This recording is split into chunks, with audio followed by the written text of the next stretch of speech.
She brought her simple-minded husband to their family mall to shop. The man casually picked up a hair clip and gently placed it on his wife's head. Since he had never been to a mall, he didn't realize you have to pay for things. So the couple was mistaken for thieves by the store clerk. Security was called to detain them and prepare to send them to the police. Thankfully, Junfeng arrived in time to stop the guards. Her husband was frightened. He crouched down, explaining over and over that he wasn't a thief. Unexpectedly, his mother saw him in that panicked state. Unable to bear seeing her son treated unfairly in public, she left Ji Ying behind and took her son home alone. Meanwhile, the store clerk lost her job because of something Junfeng said. Ji Ying had just married into the family and already faced this. She felt deeply upset, but when she got home she still went straight to her mother-in-law's room to apologize and admit her mistake, saying she shouldn't have taken her husband out. The mother-in-law vented all her anger from that day onto her daughter-in-law. Not following her instructions was the biggest mistake. Ji Ying knew it was all her sister-in-law's scheme, meant to make her unwelcome in the family. But the sister-in-law's plan backfired. Ji Ying wouldn't be shaken by such things. Just when she thought the incident was over, her real trouble began the next day. An angry female employee who had been fired by the boss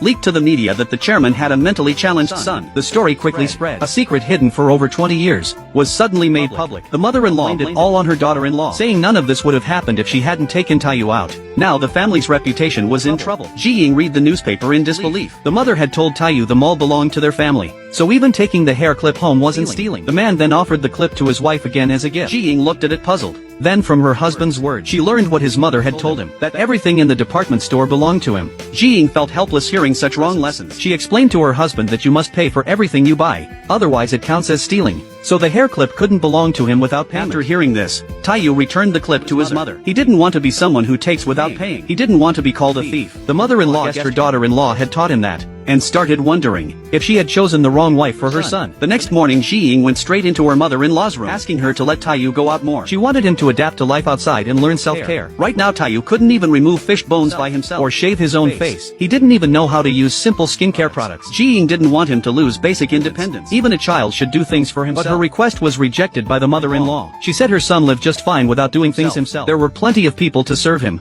as long as the daughter-in-law stayed out of it. But Ji Ying ignored her warning. The next day, while her mother-in-law was on a business trip, she took her husband to the market, and once again she got herself into big trouble.